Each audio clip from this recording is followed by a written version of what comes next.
Bonjour mesdames et messieurs et bienvenue au webinaire d'aujourd'hui. Je donne la parole à votre animatrice Angela Morin, proche patiente responsable. Angela Morin, bonjour et bienvenue au webinaire sur le soutien de la diversité dans les partenariats patients en temps de crise. J'utilise le terme patient pendant ce webinaire pour inclure des résidents, des clients, des familles et des aidants. Les efforts de mobilisation et de partenariat avec les patients portent surtout, bien souvent, sur ceux qui ont la capacité, le désir et les moyens de se mobiliser. Ce phénomène est souvent exacerbé en temps de crise. De nombreux organismes s'adressent aux personnes qu'elles connaissent bien.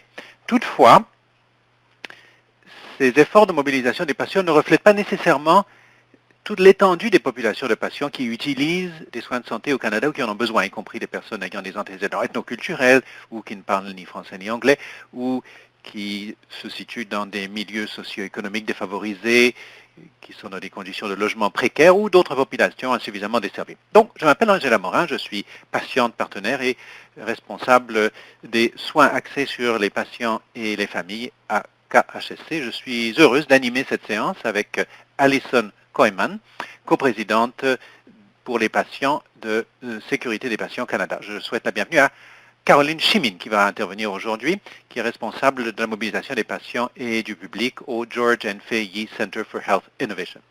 Il s'agit de la deuxième partie d'un webinaire qui comporte deux parties, qui vise à décortiquer toute une série de considérations relatives à la mobilisation des populations diversifiées de patients. Nous allons explorer les défis supplémentaires qui sont entraînés par la COVID-19 et différents moyens d'améliorer notre action aujourd'hui ainsi qu'après la pandémie. Je vous remercie de prendre un moment pour répondre à la question de sondage que nous vous posons d'emblée. Alors que nous abordons cette discussion, il sera intéressant de voir dans quelle mesure vous êtes familier avec le thème très important d'aujourd'hui. Pendant notre webinaire, nous allons tirer les leçons de l'expérience de personnes qui travaillent dans ce secteur et nous allons tâcher de déterminer comment la COVID-19 a affecté les défis que suscite le soutien de ces partenariats. Et nous serons très intéressants d'entendre vos propos, votre vécu, vos réflexions. Ce thème pourra parfois être difficile. Nous vous encourageons à prendre soin de vous-même, prendre des pauses au besoin. Je vous remercie d'être des nôtres, où que vous vous trouviez au Canada, même si je passe encore quelques jours sur place au KHSC, au Kingston Health Sciences Center, le Centre des sciences de la santé de Kingston. Depuis quelques mois, comme pour beaucoup de gens, ma pratique a été affectée par la situation. Je suis très heureuse de vous parler depuis mon bureau à domicile dans l'île Wolfe, la plus grande des superbes 1000 îles. L'île Wolfe se situe dans l'estuaire du Saint-Laurent, entre le Cap Vincennes et Kingston, sur le territoire traditionnel et non cédé des Onondaga, des Haudenosaunee et des Huron-Wendat. Je voudrais reconnaître que l'équipe de diffusion de la FCASS travaille depuis leur bureau à domicile qui se situe sur le territoire traditionnel et non cédé de la nation algonquine, sur laquelle est également implanté le siège de la FCASS. Nous sommes très heureux de vous proposer ce webinaire, comme l'ensemble de notre série de webinaires, en français comme en anglais. Vous trouverez à l'écran le numéro de téléphone qui vous permet d'entendre le webinaire en français et nous vous invitons à vous exprimer dans l'une ou l'autre langue officielle lorsque vous saisissez vos questions et commentaires dans la boîte de dialogue. Cette séance est enregistrée. L'enregistrement sera archivé sur notre site web et sera disponible d'ici une semaine. Le but principal de cette discussion consiste à partager, à mettre en commun des questions pertinentes et actuelles relatives à la mobilisation des patients et des familles, à l'engagement des patients et des familles pendant cette pandémie en pleine évolution, afin de pouvoir inclure et accueillir de multiples points de vue de ceux qui travaillent dans le domaine de la mobilisation des patients dans l'ensemble du Canada, au sein d'organisations et de systèmes de santé, ainsi que des patients partenaires qui ont travaillé à l'amélioration des systèmes de santé afin d'acquérir des aperçus relatifs aux pratiques novatrices d'engagement ainsi qu'aux secteurs où des domaines perdurent. Si vous avez déjà participé à ces séances, vous savez que la boîte de dialogue est le principal moyen de communication et qu'elle évolue rapidement. Nous ferons de notre mieux pour répondre aux observations de la boîte de dialogue pendant la séance, mais si nous ne saisissons pas au vol votre observation, n'ayez crainte, nous allons noter tous les commentaires qui seront faits dans la boîte de dialogue et nous allons diffuser un sommaire de l'entretien sur notre site web la semaine prochaine. Comme je vous le disais tout à l'heure, ces discussions sont enregistrées et vous recevrez le lien qui vous permettra d'écouter et de visualiser une nouvelle fois le webinaire si vous le souhaitez. Ce que nous partageons nous aide tous à mieux comprendre le paysage en rapide évolution de l'engagement des patients dans tout le pays pendant cette période de pandémie et surtout d'envisager des façons de renforcer l'engagement et le partenariat et de relever les défis émergents. Aujourd'hui, nous allons comprendre la différence entre les soins éclairés par le traumatisme et l'engagement éclairé par le traumatisme. Nous allons comprendre pourquoi les approches d'engagement éclairé par le traumatisme sont importantes au niveau des patients partenaires et au niveau du vécu, comprendre comment les approches d'engagement éclairées par les traumatismes peuvent être utilisées, comprendre l'importance et la signification d'être témoin et de créer un cadre pour entendre et valoriser le vécu de chacun. Il n'a jamais été plus important qu'aujourd'hui de comprendre l'importance de la participation éclairée par les traumatismes. Nous abordons à peine cet entretien, nous devons entendre de nombreuses voix, de nombreux récits pour éclairer notre travail. Beaucoup de ces gens-là ne seront pas participants à un webinaire, ni assis autour d'une table dans une salle de conférence. Je suis vraiment reconnaissante envers ceux qui sont présents aujourd'hui, envers nos invités qui vont nous faire part des leçons qu'ils ont apprises, et je vous suis reconnaissante envers vous tous de participer à cette discussion. J'ai commencé en 2010 dans mon rôle de conseillère en expérience des patients, à ce qui était à l'époque l'hôpital général de Kingston et qui est maintenant le KHSC.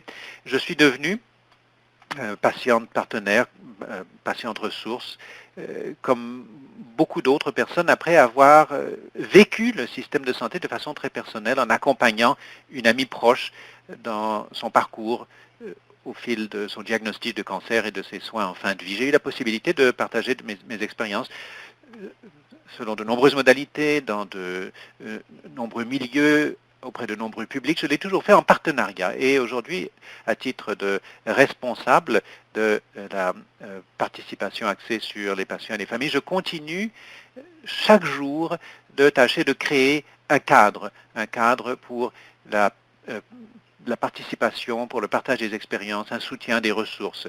Et je continue d'apprendre tous les jours au contact des nombreux patients partenaires que j'ai le plaisir, le privilège de connaître. J'ai fait part de ma propre expérience en tant que patiente en chirurgie dans le cadre d'un forum de rétroaction avec des membres du personnel et des leaders en vue d'identifier des possibilités d'amélioration. J'ai été membre d'équipe au sein de groupes de travail, j'ai siégé à des comités consultatifs, à des comités. Je sais ce que c'est que de sentir que son point de vue n'est pas valorisé, mais je sais aussi, et c'est beaucoup plus fréquent, ce que c'est que d'être accueilli avec intérêt, avec encouragement et de bénéficier d'un soutien. J'ai parlé devant des publics nombreux, peu nombreux, en personne et virtuellement. Je me suis parfois trouvé paralysé au bord des larmes après avoir vu quelqu'un dans mon public qui avait, de toute évidence, eu un vécu semblable et qui était en larmes en m'écoutant. Il y a des éléments du vécu de ma mère dans son parcours face au cancer que je ne suis toujours pas capable de raconter des années plus tard sans être préparé à sentir la montée de l'émotion dans mon cœur et sans croire que ceux qui m'écoutent comprendront pourquoi je fais part de ce vécu très personnel et qui seront motivés à faire quelque chose pour améliorer la vie des autres.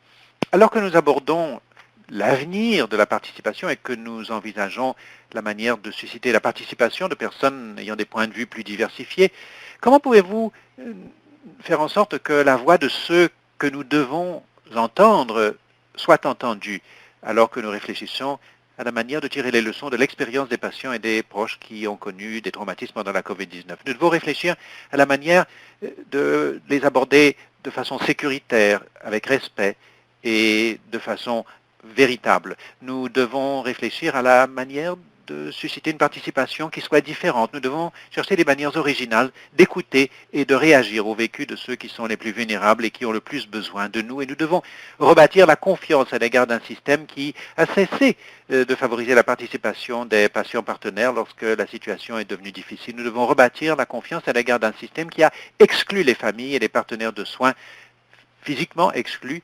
lorsqu'il aurait été le plus nécessaire qu'ils soient présents. La conversation d'aujourd'hui est très importante pour nous permettre de réfléchir aux prochaines étapes dans la création de pratiques de participation inclusive et véritable. Il faut que nous puissions tous apprendre comment nous pouvons ensemble faire en sorte que ceux qui ont la générosité, la passion et l'intrépidité nécessaires pour partager leurs expériences du système de santé puissent, après chaque interaction, estimer que la douleur qu'ils ressentent à s'ouvrir en vaut la peine, car elle peut leur procurer à eux et à d'autres une part de guérison, tout en contribuant à améliorer l'avenir des soins de santé. Comme je vous l'ai dit, je suis en compagnie d'Alison Koyman. Alison Koyman a subi des lésions à la suite d'un diagnostic incorrect de cancer et elle a l'expérience personnelle de ce qui résulte des dommages qui peuvent résulter lorsque la réaction aux incidents liés à la sécurité des patients est moins qu'idéale.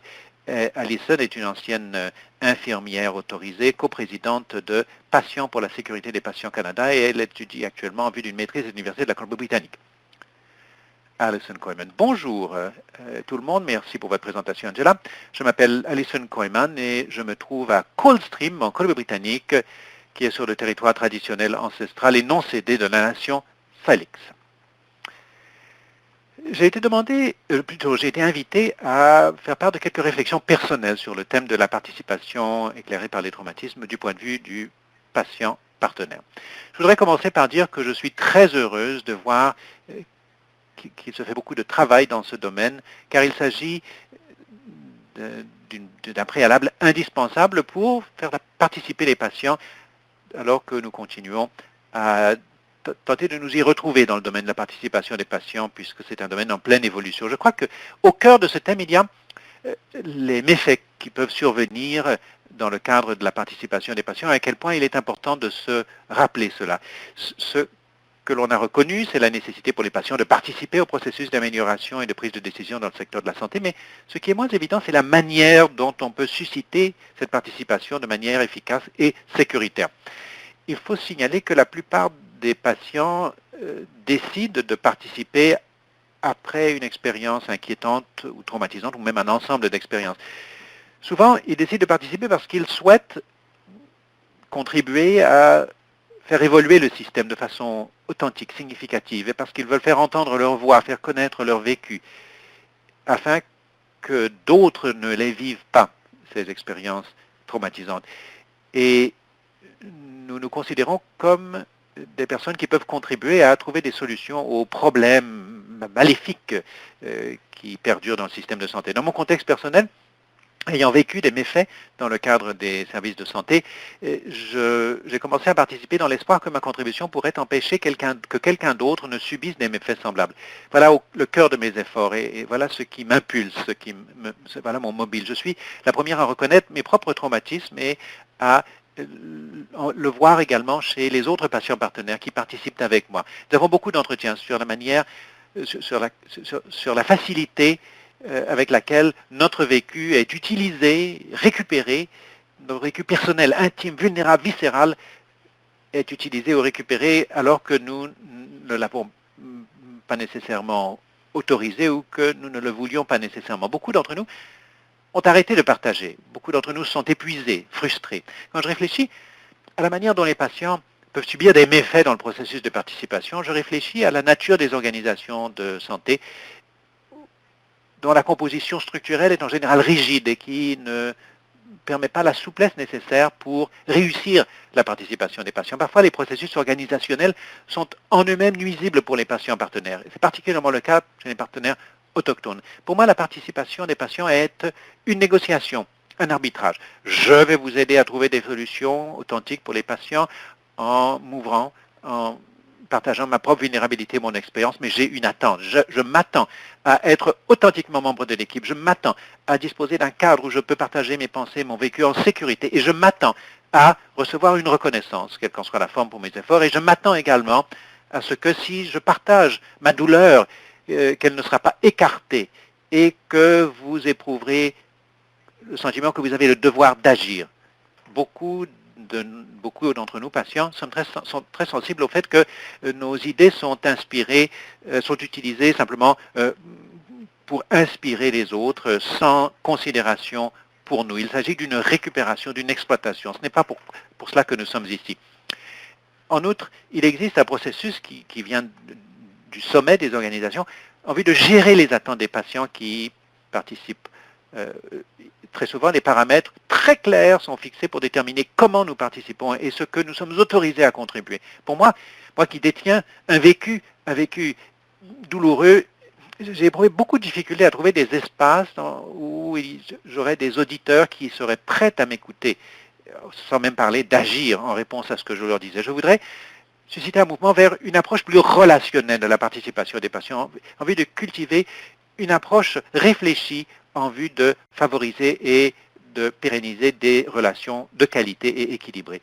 Il s'agit d'un élément d'un processus éclairé par les traumatismes. Alors pour résumer, oui, la participation des patients peut entraîner des méfaits pour les patients partenaires, mais elle peut également produire l'effet opposé, c'est-à-dire un effet de guérison si cette participation est réussie et est suscitée avec soin. Je vous présente donc l'intervenante d'aujourd'hui, Caroline Chimine. Caroline est responsable de la participation des patients du public au George N. Fahey Center for Healthcare Innovation au Manitoba. Elle est responsable de l'ensemble des efforts de participation du public et des patients, les programmes de recherche en santé dans les services offerts au centre, y compris le programme de déjeuner d'apprentissage, le programme des champions, la bourse de soutien à la mobilisation des patients et du public en recherche en santé et le partenariat collaboratif de participation des patients. Elle est titulaire d'un baccalauréat avec spécialisation en journalisme et en sciences politiques et d'une maîtrise en études de genre. Elle s'intéresse beaucoup à l'utilisation d'un point de vue de justice sociale et d'équité en santé dans la participation des patients. Elle s'intéresse beaucoup également à faire connaître l'importance d'incorporer une analyse intersectionnelle éclairée par les traumatismes afin de créer des espaces réellement inclusifs et sécuritaires en matière de participation des patients et du public dans la recherche en santé. Caroline Chimine. Merci beaucoup, Angela, Allison, d'avoir partagé vos réflexions personnelles sur l'importance de réussir la participation des patients aussi bien dans les systèmes de santé que dans la recherche en santé, dans la décision en matière de recherche en santé, de réussir la participation des patients en veillant à ce qu'elle soit informée par les traumatismes. Donc je voudrais vous parler un petit peu de la participation éclairée par les traumatismes au niveau des personnes, des familles, des communautés qui ont un vécu relié à un problème, à une affection de santé au niveau des systèmes de santé ou de la prise de décision en matière de recherche. Je vous parle aujourd'hui, depuis à Winnipeg, au Manitoba, sur le territoire du traité 1, le territoire des peuples Anishinaabe, Cri, Ojibwe, Dakota et Dene, le foyer de la nation métisse. Nous nous réunissons aujourd'hui, nous respectons les traités qui ont été conclus sur ce territoire, nous reconnaissons les méfaits et les erreurs du passé, nous reconnaissons la violence coloniale que subissent aujourd'hui les peuples autochtones dans les systèmes de santé, d'éducation, de justice, de protection de l'enfance et dans les gouvernements. Et lorsque nous parlons de participation des patients, nous affirmons que celle-ci doit être enracinée dans la justice sociale. La participation éclairée par les traumatismes représente un élément de cet effort en vue de parvenir à un changement systémique réel. Je travaille dans le domaine de la participation des patients et du public dans la prise de décision en matière de recherche en santé. Mais je crois que bon nombre des leçons que nous avons apprises au fil des années en matière de participation éclairée par les traumatismes peuvent s'appliquer aux prises de décision dans les systèmes de santé. Je suis tout à fait d'accord avec vous, Angela. Vous avez dit que cette discussion arrive à point. En effet, elle est très actuelle. Dans cette période de pandémie, nous assistons presque à la création d'un traumatisme collectif, de deuil, de perte, qui se superpose à l'appel incessant à la justice sociale et à la nécessité de prendre en compte le traumatisme vécu en raison du racisme systémique de notre société. Il s'agit donc effectivement d'un thème très actuel. Alors, je voudrais rapidement évoquer les éléments que je vais aborder. Tout d'abord, qu'est-ce qu'un traumatisme? Pourquoi est-il important d'aborder les traumatismes dans le cadre de la participation des patients? La différence entre l'inconfort et l'insécurité, l'importance d'être témoin. Nous allons ensuite évoquer un cadre pour une participation inclusive et véritable, auquel nous avons travaillé à la FCASS, d'un point de vue donc intersectionnel, et puis la nécessité de s'occuper de soi. Il s'agit d'un élément important. Alors donc, nous pourrions changer les diapositives, très bien. Donc tout d'abord, commençons par ce que c'est qu'un traumatisme. Un traumatisme est défini comme étant une ou plusieurs expériences qui submergent la capacité de réaction de l'individu. Nous devons reconnaître qu'il s'agit d'un phénomène répandu, euh, nuisible et coûteux en matière de santé. Or, bien souvent, lorsque nous développons une stratégie de participation, nous négligeons le fait qu'une partie du savoir expérientiel que nous demandons aux gens de partager avec nous pour aider à éclairer la prise de décision des systèmes de santé peut également être relié à certaines expériences de traumatisme. Et nous savons, les données l'ont démontré, que dans les milieux de soins primaires, les patients peuvent avoir des antécédents notables de traumatisme qui peuvent avoir un effet non seulement sur leur santé mentale et physique, mais sur la capacité de réagir aux interventions de santé et sur leur capacité d'avoir accès aux services de santé appropriés et d'identifier, même de s'identifier même comme des patients. Alors, nous voulons nous assurer que toute stratégie de participation que nous mettons au point, dès le tout début, doit identifier, depuis l'identification des approches de participation jusqu'à l'identification des personnes qui doivent participer, soit éclairée par les traumatismes. Angela et Addison ont très bien énoncé qu'il doit y avoir une compréhension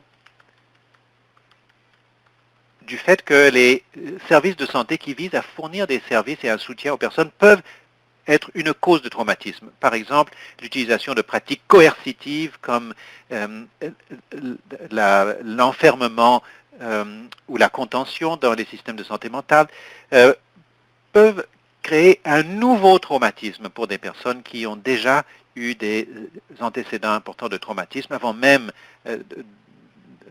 d'entrer dans le système. Donc, la pratique éclairée par les traumatismes commence par la prise de conscience de tous ceux qui sont partis à la décision, que l'on soit preneur de décision, que l'on soit chercheur, que l'on soit responsable de la participation, que l'on soit patient ou membre du public partenaire. Il faut se rendre compte que le traumatisme est une expérience commune qui a un impact sur notre capacité de développement qui comporte un certain nombre et suscite un certain nombre d'adaptations en vue de survivre au traumatisme, de le gérer, et qu'il y a une différence entre le traumatisme et puis la santé mentale et physique. Le traumatisme peut être vécu très tôt dans la vie.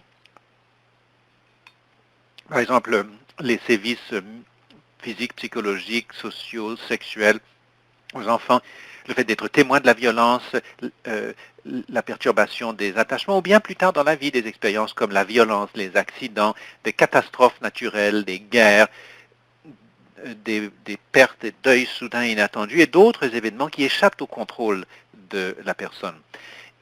On ne peut pas surestimer la complexité du traumatisme qui comporte de nombreuses dimensions.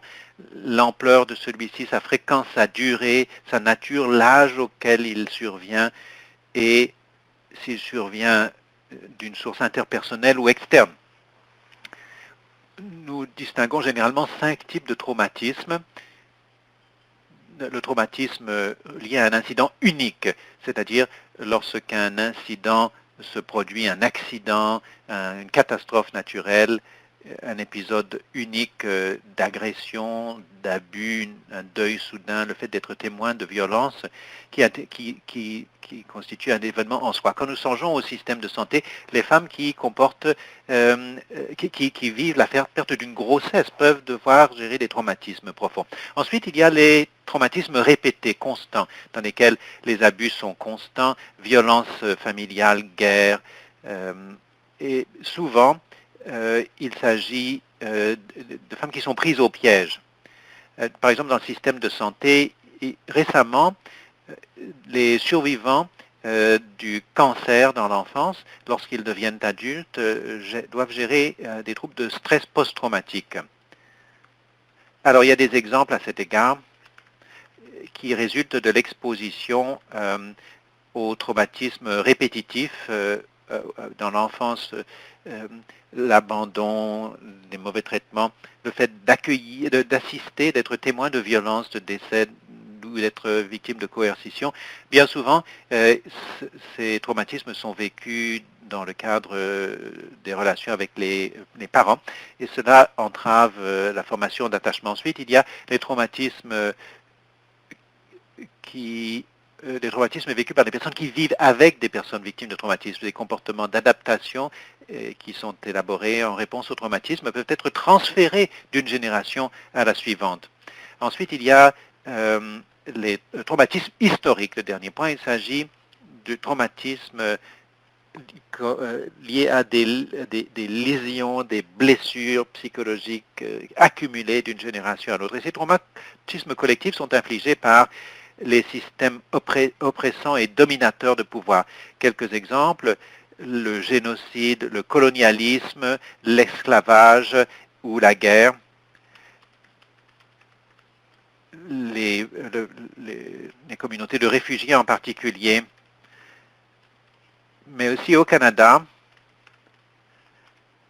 il est très très important d'inclure l'examen de la colonisation et le rôle du passé et du présent dans la violence à l'égard des personnes autochtones, notamment les séquelles du système des pensionnats indiens, dans lesquels des années du 19e siècle jusqu'à 1996, 150 000 enfants des Premières Nations inuites et métis ont été arrachés à leurs familles et à leur communauté par le gouvernement et obligés de fréquenter des écoles résidentielles, des pensionnats dans lesquels ils ont subi des sévices psychologiques, sexuels, spirituels et autres.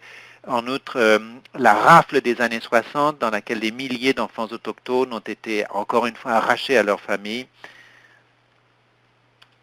Et puis la surreprésentation des enfants autochtones dans les systèmes de santé des autochtones. Il s'agit d'un défi urgent que doivent relever les communautés autochtones au Canada. Les traumatismes intergénérationnels et traumatismes historiques se recoupent dans une certaine mesure. Nous connaissons les effets du traumatisme qui peuvent varier d'une personne à l'autre, que ce soit des perturbations mineures dans la vie d'une personne jusqu'à des réactions paralysantes qui affaiblissent anxiété, terreur, choc, honte, sentiment de déphasage, pensée envahissante, sentiment d'impuissance. Et toutes ces réactions peuvent interférer avec le sens de sécurité, le sens de soi, le sentiment d'auto-efficacité, ainsi qu'avec la capacité de réguler les émotions et de s'y retrouver dans les relations. Les compétences d'adaptation que l'on acquiert en réponse au traumatisme et aux menaces perçues peuvent engendrer des difficultés à maîtriser ou à réguler ses réactions affectives, ses comportements, ce qui peut entraîner l'apparence d'une réaction excessive ou encore le contraire, l'apparence d'être renfermé sur soi ou coupé des autres. Il y a de nombreuses déclinaisons. Les survivants de traumatisme peuvent subir des douleurs chroniques, l'asthme, des palpitations cardiaques, des troubles gastro-intestinaux et bien d'autres affections physiques. L'impact le plus nuisible du traumatisme et des événements traumatisants sur les personnes, les familles, les proches, les communautés est la retraumatisation non involontaire mais très répandue des personnes dans les systèmes, dans les services, non seulement de santé, mais encore d'éducation correctionnelle, de protection de l'enfance, les interactions avec les gouvernements, tout cela rend nécessaire exige que tous ceux qui travaillent dans le domaine de la participation comprennent ces impacts du traumatisme. Dans les événements traumatisants, on assiste à une différence de pouvoir entre une entité, que ce soit une personne, un événement, un système, une force de la nature, d'une part, et une personne de l'autre part, la personne traumatisée. Donc la manière dont chacun vit ces événements, ces circonstances, est orientée par cette situation d'impuissance, d'humiliation, de culpabilité, de honte, de trahison ou de réduction au silence, ce qui influe beaucoup sur la réaction à cet événement. Dans le cadre d'interactions interpersonnelles qui sont au cœur de la participation des patients et du public, il faut s'assurer que le sentiment d'impuissance ne soit pas reproduit ni reconstitué en quoi que ce soit.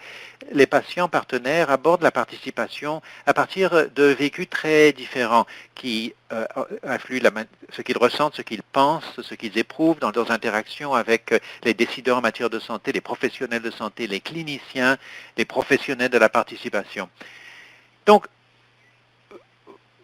ces personnes auront peut-être déjà vécu des ruptures, des envahissements de leur espace personnel, les violences dans l'enfance, d'autres violences, d'autres formes d'oppression dans le système même de santé, racisme systémique, transphobie. Donc, il est très important de reconnaître dans l'ensemble de l'équipe, dans l'ensemble des partenariats, de reconnaître ces sentiments. Et il est très important de pouvoir comprendre comment équilibrer le pouvoir et comment renégocier le pouvoir au sein de l'équipe afin que chacun éprouve un sentiment de sécurité. Très bien. Alors donc, la sécurité corporelle, affective, psychologique, culturelle, quelques exemples. L'écoute empathique ou active, l'importance de ne pas élever la voix. S'agissant de sécurité culturelle, plusieurs personnes en ont parlé dans la boîte de dialogue. Avoir une conversation au sujet du privilège blanc, du colonialisme historique et présent, l'engagement par le groupe à mettre en œuvre des pratiques antiracistes et de créer un cadre culturellement, psychologiquement, affectivement ou corporellement sécuritaire afin de tenir compte de l'identité et des besoins de chacun. Donc, typiquement, normalement, nous avons cet entretien dès le début. Et à partir de cet entretien, nous créons des principes directeurs, des lignes directrices sur lesquelles nous nous entendons. Et nous tâchons de faire en sorte que ces principes soient reflétés dans notre langage. Et s'il y a une infraction, si nous nous en écartons, cela peut être identifié. Cela a été évoqué dans la boîte de dialogue. C'est très important, tandis que nous avons cet entretien, de distinguer la sécurité, c'est-à-dire ce qui nous fait éprouver un sentiment d'insécurité, de l'inconfort. Parfois, un décideur, un chercheur, un patient partenaire évoque des éléments qui sont reliés, par exemple, au privilège, par exemple, la blanchité. Cela peut susciter un sentiment d'inconfort. L'idée que les espaces sécuritaires signifient qu'il faut toujours se sentir, ne jamais éprouver d'inconfort, ne jamais se sentir jugé. Un sentiment de sécurité, c'est un espace de sécurité, c'est un espace dans lequel, si vous dites quelque chose qui n'est pas sécuritaire pour quelqu'un d'autre, si vous dites quelque chose de sexiste, de raciste, de transphobe, cela va être relevé. Quelque chose qui est discriminant sur la base de l'âge, etc. Vous allez le voir relevé. Cela peut être inconfortable, mais ça ne veut pas dire que ce n'est pas sécuritaire. Caroline, votre son est sporadique, est interrompu, ce qui est vraiment dommage. Je ne sais pas si vous avez une ligne terrestre que vous pourriez utiliser. Nous pensons que c'est peut-être le signal de votre téléphone portable. Sinon, serait-il possible, si ce n'est pas l'Internet, peut-être, si le problème n'est pas l'Internet, le fait de couper la vidéo n'aidera peut-être pas. Est-ce que vous avez une ligne terrestre? Non, je n'ai pas de ligne terrestre, malheureusement. Comme beaucoup de gens, d'ailleurs. Écoutez, Caroline, pendant quelques instants, je vais demander aux productrices de vous contacter. On me me fait parvenir un message selon lequel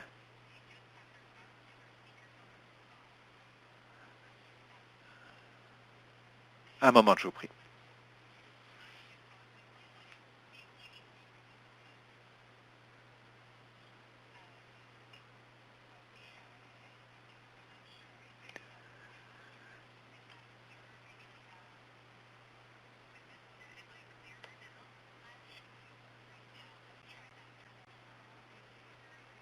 Bon, le son semble meilleur.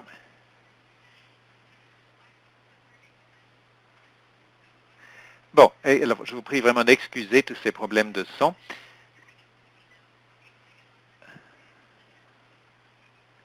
Alors donc, tant que vous puissiez me comprendre et réciproquement, c'est l'essentiel. Donc nous parlions, et j'espère que vous m'avez tout de même entendu.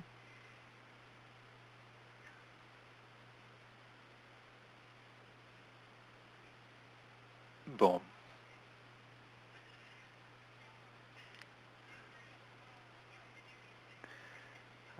Ah oui, c'est de notre époque, cette communication virtuelle.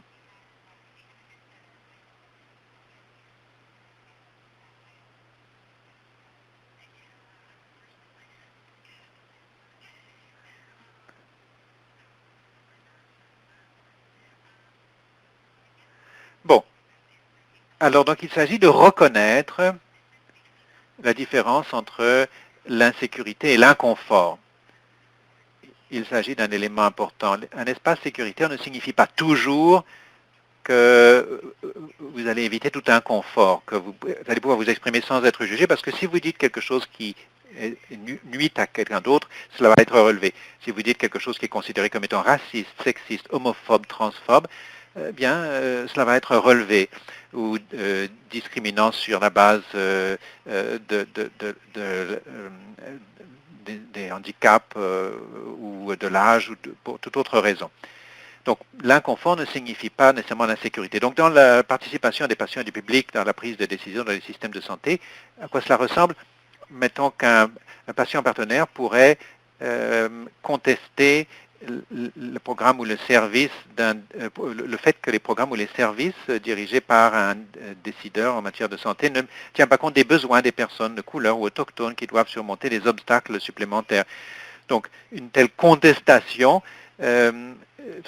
signalerait qu'il y a un point de vue privilégié sur lequel le développement de ce programme est fondé, ou alors un patient partenaire pourrait être remis en question. Vous pourrez voir son savoir expérientiel, son vécu remis en question comme représentant le privilège de la blanchité, ces expériences ne comportant pas nécessairement les mêmes obstacles systémiques, racisme ou colonialisme, discrimination en fonction des handicaps que d'autres personnes ont dû surmonter pour accéder aux services de santé. Et dans les deux cas, les décideurs en matière de santé ou les partenaires en santé qui sont contestés, qui s'entendent contester, abordent peut-être le dossier avec les meilleures intentions, veulent changer le système, mais à un moment donné, certains mots, certains comportements ont affecté quelqu'un d'autre au sein du groupe de manière qui est nuisible, et il faut donc qu'il y ait, que cela soit contesté, que cela soit relevé, et gérer cet inconfort. Savoir que l'on a causé un méfait, la réaction initiale pourrait être la colère, les larmes, le départ de la pièce, mais il ne s'agit pas d'un sentiment d'insécurité, mais d'un sentiment d'inconfort. Et toutes ces réactions sont des stratégies pour éviter l'inconfort. Un espace sécuritaire consiste qu'il faut accepter ce genre d'inconfort. Et tout d'abord, se centrer. Il importe de se rappeler que ce n'est pas une contestation personnelle, ce n'est pas vous personnellement, mais c'est votre comportement qui est contesté. Et la deuxième étape consiste à écouter. Donc n'interrompez pas, ne réfléchissez pas à des manières de vous défendre. Apprenez avec empathie et compassion. Dites-vous, mais qu'est-ce que j'ai dit qui a des méfaits? Vous avez deux yeux, deux oreilles et une seule bouche, et c'est pour une raison. Alors donc c'est très important. Et puis, il faut reconnaître le fait et s'excuser. Alors, plutôt que d'essayer d'expliquer pourquoi vous avez dit quelque chose, reconnaissez ce qui s'est passé, excusez-vous et, pour le méfait que vous avez causé. Et puis ensuite, si la personne qui vous a contesté y consent et que vous avez le temps et les ressources, vous pouvez demander ce que vous pouvez faire différemment, comment faire amende honorable pour ce qui s'est passé. Et si la personne n'y consent pas ou n'a pas le temps ou les ressources de le faire, il vous incombe d'en apprendre davantage, que ce soit sur les pratiques anti-oppressives, antiracistes, et de revenir. Et puis, la meilleure excuse, la meilleure forme d'excuse, c'est le changement de comportement. Si la personne qui vous a remis en question vous a fait des recommandations, appliquez-les. Ne reproduisez pas le méfait, utilisez cette expérience pour éclairer les autres. Parfois, ce sera gênant, mais il est très, très important d'avoir ces conversations et de ne pas les détourner parfois en confondant parfois à dessein la sécurité et le confort. Votre zone d'inconfort n'est pas la même chose que votre zone de confort n'est pas la même chose que votre zone de sécurité. Et parfois, être inconfortable, c'est fructueux. Plutôt que d'essayer de résister à ce sentiment d'inconfort, acceptez-le et tirez-en le potentiel d'apprentissage. Et c'est très important d'avoir ces conversations. Ce qu'Angela disait est très important. Tout d'abord, il s'agit d'établir des relations réelles. Parfois, dans les systèmes de santé, dans la recherche, on désire aborder tout de suite l'ordre du jour très rapidement et entrer dans le vif du sujet, co-développer des mandats, établir un consensus, créer des possibilités de mobilisation autour d'une décision. Mais il importe de prendre le temps de ralentir, d'apprendre à connaître tous les partenaires qui font partie, qui constituent l'équipe, afin d'assurer la sécurité pour le partage du vécu. Dans l'environnement en ligne, il faut susciter des réunions qui sont entièrement consacrées au partage de ce que chacun fait pour rester en santé pendant cette période, pour être heureux. C'est très, très important d'avoir ces conversations. Il faut également adapter les espaces pour s'assurer qu'ils ne soient pas retraumatisants pour les patients partenaires. Comprendre le fait que d'avoir des réunions dans les milieux hospitaliers, ce n'est peut-être pas idéal. Avec la participation en ligne, parfois, les gens se sentent plus à l'aise s'ils ont des entretiens sur une ligne terrestre. Et évoquer le fait d'avoir des entretiens individuels et de voir ce qui pourra rendre la situation plus confortable. Par exemple, s'asseoir en cercle, éliminer la hiérarchie, baisser la lumière. Et puis, fournir à tout le monde. Un des éléments les plus qui favorise le plus la participation, c'est de donner de l'information à tous, afin que tous comprennent, que chacun comprenne où nous en sommes. Également d'aller à la rencontre des gens là où ils sont. Alison l'a très bien dit, plutôt que d'obliger les patients partenaires à se conformer à des milieux où ils ne se retrouvent pas facilement, ils pourraient, mettons que vous faire participer les jeunes dans des programmes de santé qui sont très importants pour eux, vous pourriez utiliser une approche participative. Par exemple, aller prendre des photos. Alors donc différentes façons de favoriser la participation, afin d'aller à la rencontre des participants. Assurer la confidentialité. On aime bien dire, ce qu'on apprend ensemble peut être partagé, le vécu que nous partageons, non. Alors donc, les informations générales sur les systèmes de santé, les programmes de recherche peuvent être partagés à l'extérieur du groupe, mais le savoir expérientiel, le vécu que l'on partage entre nous doivent rester au sein du groupe. Il faut également créer un plan de crise, c'est très important. Quelles que soient les modalités, les thèmes de la participation, il est important de mettre en place des moyens de soutien, des listes de ressources à l'avance. Des ressources qui peuvent facilement, les personnes peuvent facilement accéder dans la communauté gratuitement, sans rendez-vous, en ligne. Vous pouvez offrir de discuter avec le partenaire lorsqu'il veut un soutien, par exemple lorsqu'il téléphone pour prendre un rendez-vous ou qu'il s'adresse à une ligne de crise. Il faut également comprendre des éléments comme les techniques de contextualisation. pour aider quelqu'un à comprendre que, bon, s'il dit quelque chose et qu'il se trouve dans une réaction de traumatisme, comment gérer des sentiments qui submergent la capacité de les gérer, quitter la salle, réfléchir, respirer profondément, boire un verre d'eau, se concentrer sur un objet devant eux. Et puis, mettre en œuvre des attentes prévisibles, avoir un calendrier régulier de réunions, afin de créer des relations de confiance et créer des espaces sécuritaires. Il est très important que les patients partenaires puissent donner le diapason, puissent établir le rythme des rencontres. Il faut offrir un modèle de comportement fiable et continu et prévisible. Alors parfois, même pendant cette période, où des projets ont peut-être été suspendus, il est important d'établir toujours des liens, des contacts, prendre contact avec les partenaires pour voir ce qui se passe dans leur vie, même s'il n'y a pas de substance, de dossiers sur lesquels susciter la participation, il faut entretenir les relations. Il faut également comprendre les questions relatives à la nécessité d'être témoin. Bien. Alors, l'importance d'être témoin, c'est également très important. C'est une chose qu'on oublie parfois. Cette citation est une qui me plaît beaucoup. C'est une citation de Judith Butler. C'est affiché sur le mur de mon bureau. Il s'agit d'un rappel du fait que les êtres humains sont des êtres complexes et que parfois les relations sont tendues, qu'en dépit de nos meilleurs efforts, par moments, on se sent désarçonné. On peut avoir vécu la perte d'un être cher, d'un domicile, d'un emploi. L'expérience de la maladie peut influencer notre compréhension et notre relation avec nous-mêmes, avec notre esprit, notre corps. Et la violence, sous toutes ses formes, peut créer des effets qui demeurent.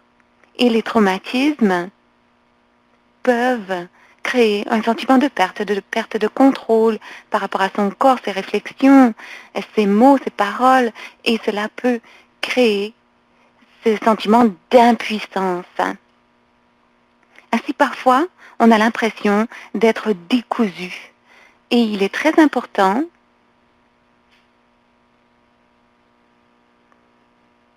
de se rappeler que les gens peuvent réagir à ces situations par des moyens différents.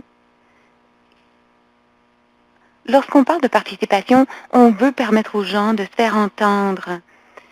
On veut que leur douleur soit reconnue, que leur expérience puisse éclairer les travaux du système de santé. Et le fondement de la participation vise à permettre au vécu de s'exprimer. Mais on oublie parfois d'être témoin. Être témoin, ça signifie souvent écouter l'expérience de l'autre, mais ça signifie aussi communiquer son expérience. Alors, créer une place à la participation signifie que les partenaires, patients ou publics, voudront peut-être partager leur expérience non seulement pour éclairer la prise de décision dans le domaine des soins de santé, mais pour d'autres raisons également, pour leur permettre de ressentir l'empathie, la compassion d'une équipe, pour alléger leur fardeau en partageant leur récit, ou alors pour restaurer leur sentiment de puissance. Et c'est pourquoi il faut être témoin de leur récit. C'est un geste non verbal. Il s'agit d'être un observateur compatissant, d'écouter sans juger, pour permettre aux gens d'exprimer leur vérité. Et parfois, on a l'impression d'être mal préparé à le faire. Il est important de se rappeler qu'un grand nombre d'entre nous sommes témoins de ces récits quotidiennement, que ce soit dans le cadre de conversation, de lecture, d'art, et nous sommes tous témoins les uns des autres, que l'on choisisse de l'être ou non. Or, dans la participation, l'acte d'être témoin est très formalisé. Il est assorti d'attentes. On peut donc défendre le droit des gens de se faire entendre. Il ne s'agit pas de dire qu'on a vécu une expérience similaire. Il s'agit tout simplement d'écouter, d'être présent et de signaler aux partenaires qu'ils ne sont pas seuls et qu'ils sont vus et entendus. Et que leur expérience importe non seulement pour d'autres membres de l'équipe, mais également pour les décideurs du système de santé. Être témoin, ça signifie une écoute active, réflexive, de sorte que les gens se sentent entendus. Ça signifie essayer de chercher la signification du récit. Il s'agit de confirmer qu'on a bien compris et qu'on n'a rien raté. Et je pense aussi que c'est un élément fort du programme, c'est-à-dire offrir son appréciation pour le récit raconté.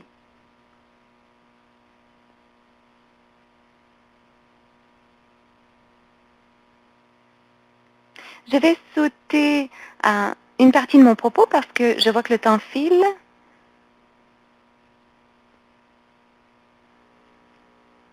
Alors voici un cadre pour la participation inclusive des patients intitulé « Valorisation de toutes les voix ». Des gens de partout au Canada qui généralement sont moins entendus dans la recherche en santé et dans la participation ont été invités à contribuer à ces efforts. Et ce qu'on explique ici, c'est que la participation est souvent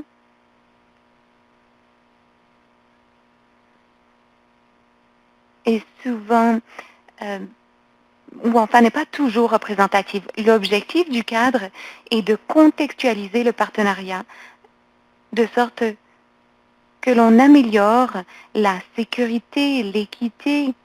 Et d'ailleurs, dans ce contexte, on nous a parlé beaucoup de se centrer sur la résilience, de permettre aux gens de renforcer leur résilience, comprendre l'impact des obstacles systémiques, reconnaître les privilèges et les a priori, reconnaître la force et le courage qu'il faut pour être vulnérable devant des gens et traiter également des déséquilibres de pouvoir en renégociant ces pouvoirs. Et d'ailleurs, un des partenaires nous a dit qu'on devait reconnaître qu'on est tous en état d'apprentissage. On est tous en apprentissage et on doit tous évoluer. Alors en conclusion, je dirais, une de mes superviseurs dans le passé disait toujours, faites bien gaffe d'être tendre envers vous-même. Et c'est de plus en plus important, tandis qu'on parle de participation, de s'occuper de soi. On rigole toujours lorsqu'on parle de participation parce que la dernière activité est toujours de citer une chose que l'on va faire pour nous-mêmes ce jour-là. Et c'est intéressant de voir ce que les gens vont dire. Bon, aller me balader avec mon chien, peut-être regarder un film sur Netflix, mais enfin, de se ressourcer après une conversation par rapport à la participation. Vous devez avoir une conversation sur ce que vous pouvez faire pour vous occuper de vous-même. Alors, excusez-moi, j'ai l'impression de m'être éternisée. Merci beaucoup de m'avoir entendu. Non, merci à vous, Caroline. Merci infiniment. Vous savez, vous avez communiqué énormément d'informations et en se préparant pour ce webinaire, nous trois, on a eu des conversations très approfondies. Alors, je sais que nous avions beaucoup de matière à impartir au groupe et à digérer. Et c'est un thème vaste, mais vous avez fait un travail formidable d'ouvrir la conversation, de nous donner matière à réflexion. Ainsi, il y a eu des questions dans la boîte de dialogue. Je vais maintenant voir si je peux les retrouver. Et Alison, n'hésitez pas, si vous voulez intervenir, pour partager vos réflexions également au sujet de ces questions. Alors, certaines sont des questions, certaines sont des observations. Alors, on va essayer d'en aborder quelques-unes avant de passer à une conversation plus générale sur d'autres questions qu'on a prévues à l'avance. Alors, Caroline Campbell qui dit, vous parlez d'améliorer la participation des patients en vue de l'amélioration du système. Cependant, les médecins rencontrent souvent des patients traumatisés et ils retraumatisent ces patients. Comment veiller à ce que les professionnels de la santé soient formés en matière de soins éclairés par les traumatismes? Alors voilà une excellente observation. Oui, en fait, je voudrais bien que la formation comprenne les traumatismes et les soins éclairés par les traumatismes. Et parfois, en communiquant avec les chercheurs et les cliniciens, on a de longues conversations au sujet des traumatismes. On parle de sécurité et eux, souvent, ils veulent simplement s'attaquer au cœur de la question, mais vous avez parfaitement raison, c'est très important de ne jamais perdre de vue que ces conversations sont très importantes et qu'il faut discuter des traumatismes, il faut reconnaître les traumatismes, même si on a l'impression que ça n'est rien de complexe et que personne ne sera vexé.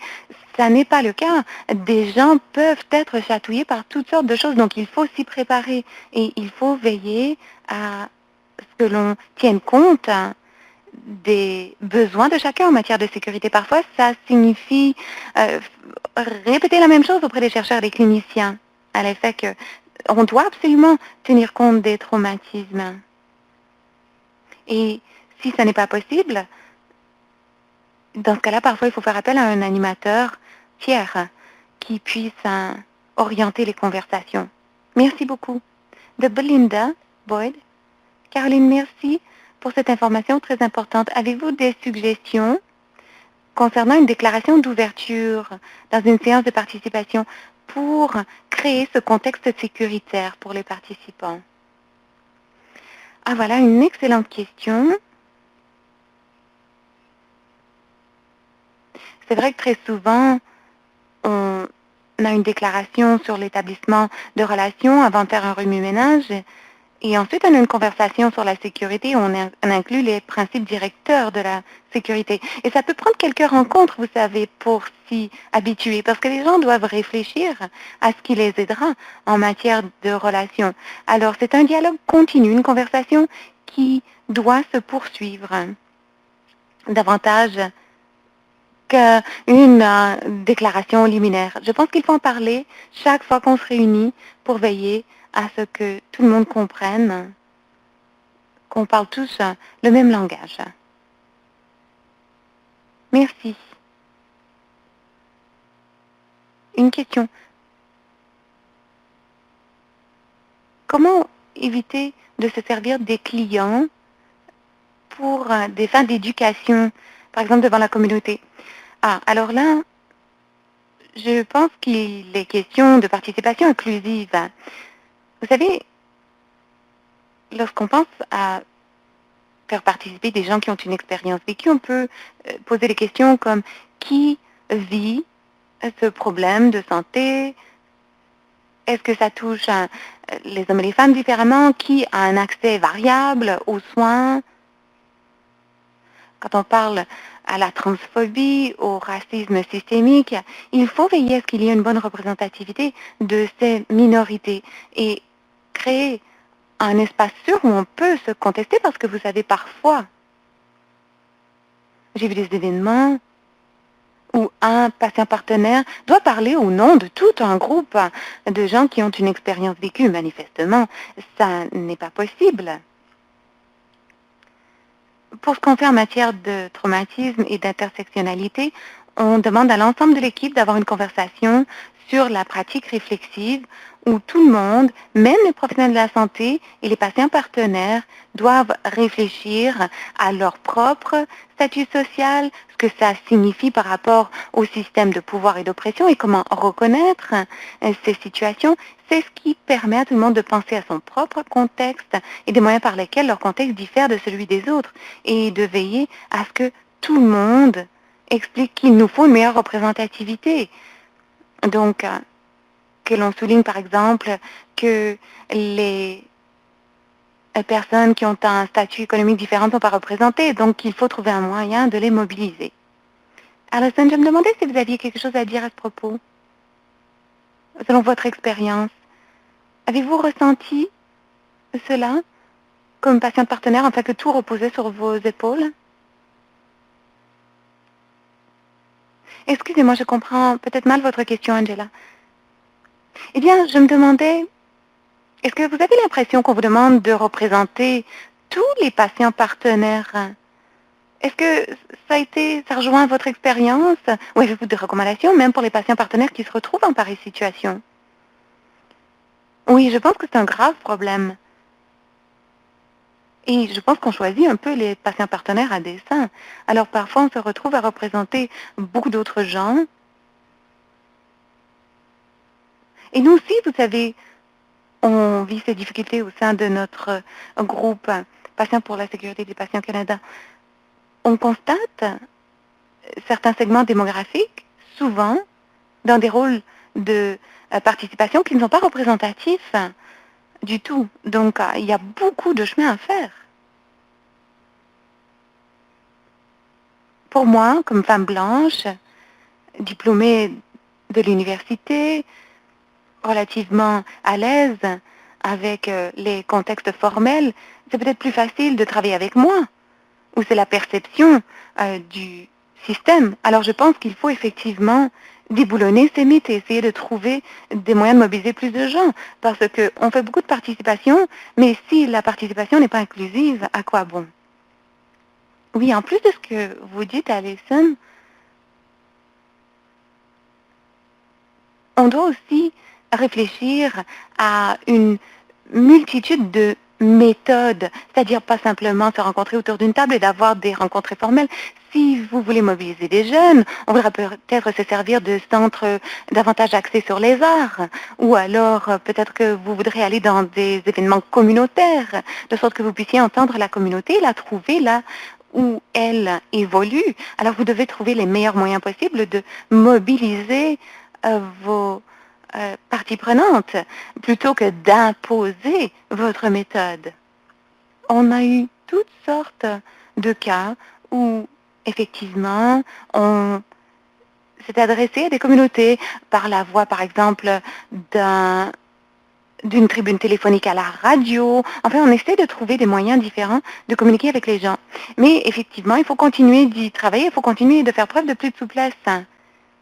Je pense que parfois, il faut renverser un peu la chose. C'est-à-dire que nous, on se demande qui peut-on mobiliser et c'est nous qui prenons les décisions par rapport aux gens qui participent. Alors plutôt arriver à un stade où quelqu'un pourrait désigner un enjeu et s'en faire le porte-parole. Je pense que c'est plutôt ainsi que les choses doivent se faire. Elles doivent monter de la base. Merci. Voilà d'excellentes observations. Et j'ajouterais d'ailleurs qu'il y a divers moyens de participer et il faut apprendre en temps réel. Alors cette participation des gens qui ont une expérience vécue et identifier des moyens d'améliorer une participation inclusive, c'est un sujet brûlant. Alors je passe à nos questions. Mais vous pouvez continuer de mettre vos questions et vos observations dans la boîte de dialogue. Alors, merci beaucoup pour cette excellente communication. Alors, la première question que j'aimerais vous poser, j'aimerais avoir vos réflexions sur celle-ci.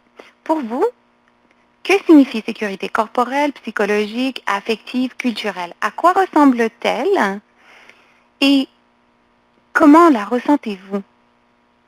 Alors, je vous invite à saisir vos réponses dans l'encadré.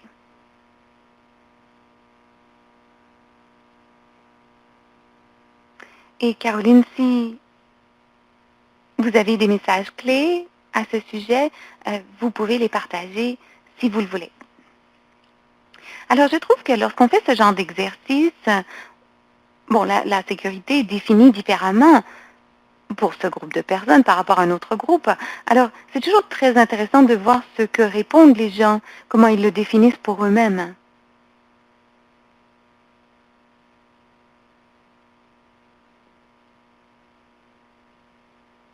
Alors, Cathy nous dit établir des relations, passer la première rencontre, à apprendre à se connaître, qui représente les questions autochtones, les questions des traumatismes, ne jamais sous-estimer le besoin d'avoir un espace sûr. Je suis préoccupée de ne pas toujours être prise au sérieux lorsque je me présente aux urgences. Quelqu'un d'autre qui dit aucun jugement. Selina qui dit aller à la rencontre des gens. Bonnie qui dit volonté d'écouter sans embâche. Ensuite, ne pas se sentir menacé même par des opinions divergentes. Ah oui, excellent. Se sentir entendu. Vérification constante. Ça signifie que, comme patient, je suis invitée à être moi-même. Et parfois, mes messages sont durs. Et c'est correct. Très intéressant. Il ne s'agit pas d'être perçu comme belliqueux. Et je pense que cette observation concerne le fait que parfois, les gens perçoivent de l'antagonisme alors que ce n'est pas le cas. Il faut être à l'aise d'entendre des récits qui sont parfois inconfortables et ne sont pas forcément antagonistes, mais plutôt concrets, une expérience réelle. Ensuite, ne serait-il pas formidable d'avoir un réseau qui anticipe les traumatismes? Oui, c'est vrai.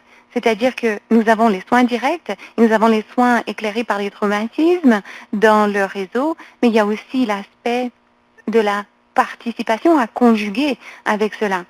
Ce serait formidable que toutes ces choses s'imbriquent l'une dans l'autre. Un espace sûr pour moi de Amy, c'est un endroit où je peux recevoir des soins, où il y a des personnes noires, de couleur et de minorités visibles également. De savoir qu'il y aura un interprète en langue des signes si je suis sourde, le fait que je pourrais avoir accès à des soins si je suis en fauteuil roulant. Ah oui, bon, vous citiez l'acronyme BIPOC. Alors, ce sont des personnes noires, de couleur et autochtones. C'est ce que signifie BIPOC. Alors, nous avons beaucoup d'observations. C'est formidable. Ah, et merci, Amy, d'avoir expliqué ce qu'était BIPOC. Alors, je vous rappelle que toutes ces notes sont consignées et seront communiquées par la suite.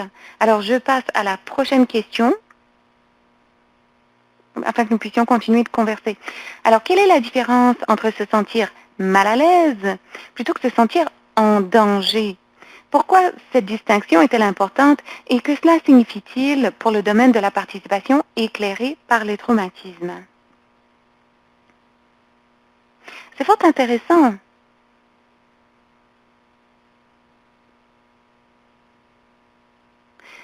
Alison parlait du contrôle, contrôler la conversation, contrôler le message, contrôler où se produisent les activités de participation, quand elles se produisent, comment. Et le fait de créer quelque chose qui rende tout le monde à l'aise. Or, à quoi ressemble l'inconfort? Un milieu inconfortable. J'aime bien ce que Carole dit dans la boîte de dialogue. Cette idée qu'il faut être à l'aise avec l'inconfort. Un endroit où on est inconfortable est un endroit où on peut assurer son épanouissement, sa croissance. Alors, en ce qui me concerne, la sécurité est un endroit où je n'ai pas besoin de m'inquiéter qu'on m'exploite. Pour moi personnellement, j'entends. Mais être inconfortable, à mon avis, être mal à l'aise, c'est important.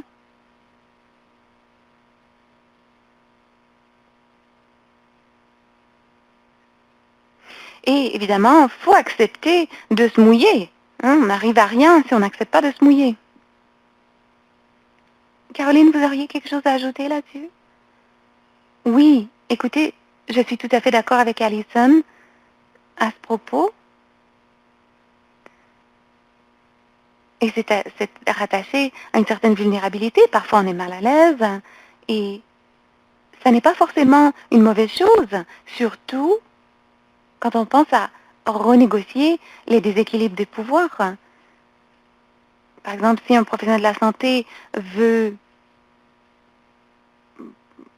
présenter son expertise et que les patients partenaires ne se sentent pas entendus, il faut que les patients se sentent à l'aise de le signaler et que le professionnel se sente à l'aise d'avoir la conversation, de sorte que l'on puisse effectivement avoir une conversation bidirectionnelle qui mène à de meilleures décisions. Alors oui, effectivement, ça assure toujours la croissance et les grands défis, à mon avis, en participation, sont ceux qui mènent aux plus grands apprentissages. Il faut avoir des conversations inconfortables par rapport au traumatisme et aux voix qui ne sont pas généralement entendues et à leur intégration au processus. Oui, et je me demandais, vous savez, je regarde les observations dans la boîte de dialogue et Selina qui dit le fait que mon état de santé ne sera pas pris au sérieux, cette idée d'être entendu, la possibilité de me faire identifier comme je l'entends également dans mon dossier de santé. Toutes ces choses se produisent dans les soins directs et sur la première ligne. Mais si on pense aux priorités, quelles sont les choses que l'on peut améliorer? Ce sont ces expériences, en fait, qui peuvent orienter ce à quoi on travaillera, nos priorités. Ainsi, je pense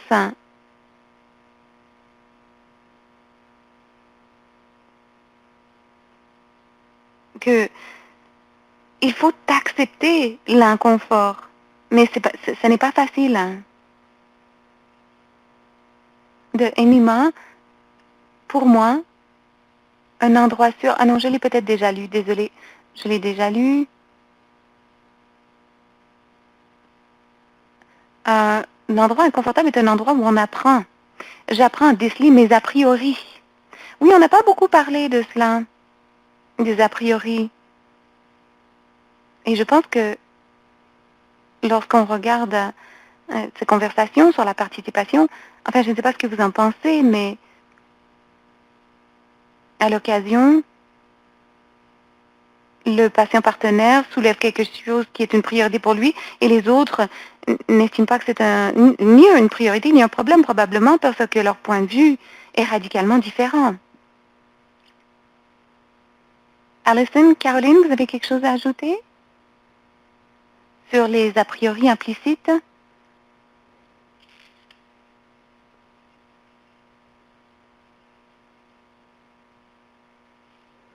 Oui, écoutez, c'est vrai que c'est un gros problème.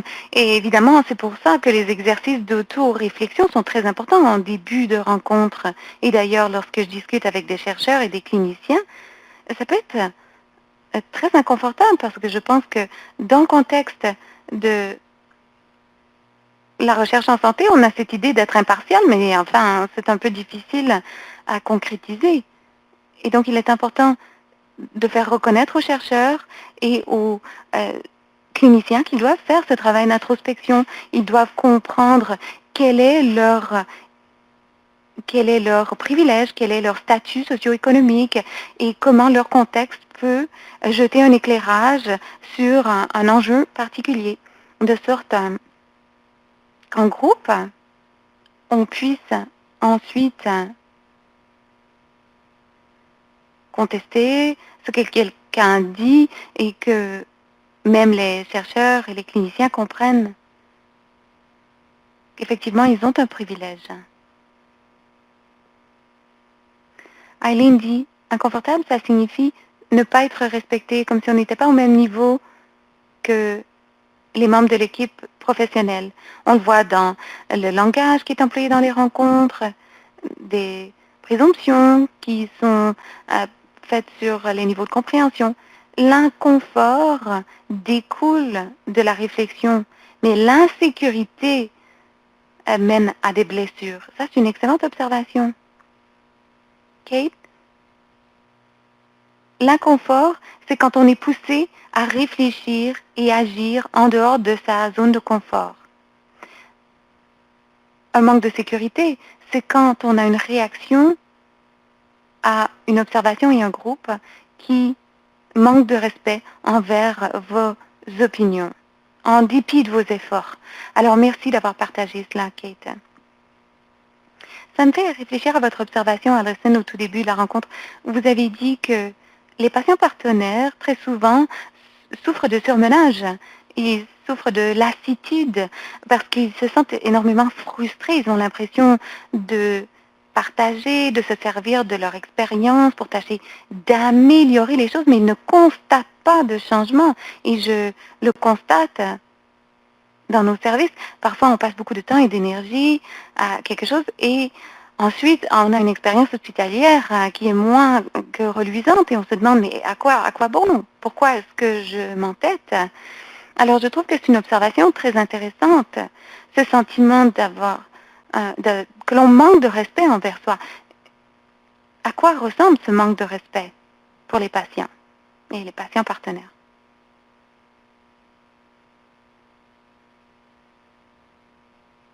Allez-y, Alison. Je vais simplement dire que ce que je constate dans le groupe de patients partenaires, c'est que entre patients partenaires, lorsqu'on se réunit pour parler, c'est intéressant de voir à quel point on a besoin de place pour se faire entendre. Et ça en dit long aussi lorsqu'on est autour d'une table et qu'il y a toutes sortes d'intérêts qui se font concurrence, d'enjeux qui se font concurrence. Au final, on est frustré parce qu'on a l'impression d'être noyé, que notre voix ne peut pas se faire entendre. Et c'est pourquoi il est important de se pencher sur les traumatismes. Parce que, franchement, les patients jusqu'à présent n'ont pas suffisamment eu de place, de tribune pour s'exprimer.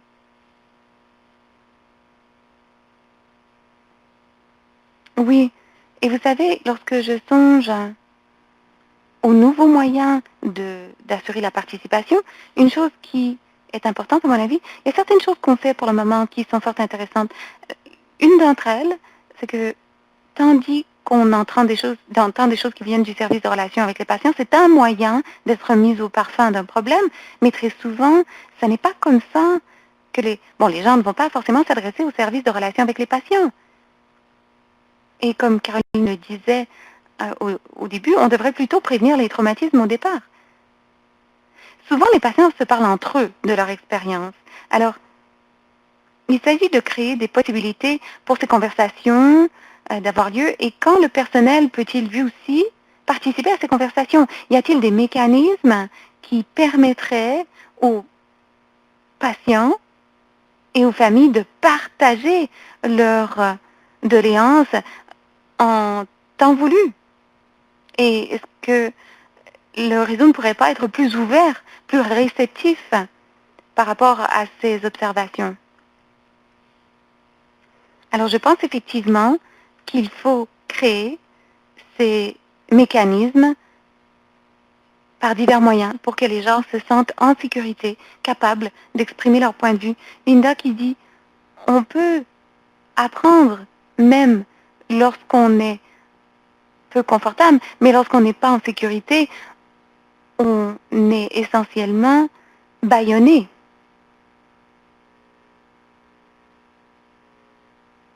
La sécurité est un niveau de degré de menace, en fait. Est-ce que vous pensez que c'est ça, Caroline? Oui, écoutez, très certainement, ça pourrait être perçu comme une question de degré d'inconfort et de menace. Alors c'est pourquoi, oui, effectivement, c'est important d'avoir ces conversations d'entrée de jeu, à savoir comment on définit la sécurité entre nous, comment on la définit individuellement pour qu'on puisse en parler. En raison d'expériences passées, parfois, on sent un déclencheur, mais ça n'est pas une réaction familière au reste du groupe, donc il est important de mettre carte sur table d'entrée de jeu. Amy qui nous dit que la décolonisation des soins de santé exige une humilité culturelle et le besoin de demeurer curieux, de vouloir apprendre. Kate, a priori, privilèges, compétences culturelles, sensibilité, sécurité, tout cela devrait être partie de la formation de tous, mais surtout des responsables des services de santé et de services communautaires. Et la mobilisation également des patients partenaires dans le contexte de cet enseignement est très importante à mon avis. Ce sont les patients partenaires qui sont les mieux placés pour enseigner ces questions. Écoutez, le temps file, il ne reste plus que 2 minutes. Alors, Caroline, je veux simplement vous remercier. J'ai beaucoup apprécié la simplicité de vos propos, c'est-à-dire qu'on ne perd jamais la propriété de son récit. Le récit doit servir à informer, mais on ne perd jamais la propriété de ce récit. Merci beaucoup de votre exposé. Merci d'avoir accepté de prendre votre téléphone pour que l'on puisse vous entendre. Et Alison, merci beaucoup, non seulement d'avoir co-animé le webinaire, mais aussi pour vos précieuses réflexions. C'est tout un plaisir que d'entendre ce que vous avez à dire et je me réjouis d'ailleurs de continuer de converser avec vous. Et j'aimerais aussi remercier l'équipe de l'IFCISS, l'équipe de production, Kelly et Isabelle, ainsi que nos interprètes, Karine et Fabrice, Haley, Isabelle, d'avoir travaillé au webinaire et d'avoir fait le suivi de la boîte de dialogue. Merci à vous tous d'avoir partagé vos idées, vos réflexions. Vos réflexions nous sont très précieuses. Alors, prenez un petit instant pour nous donner vos commentaires sur le webinaire d'aujourd'hui. Passez une excellente journée et je me réjouis de lire les archives de la boîte de dialogue.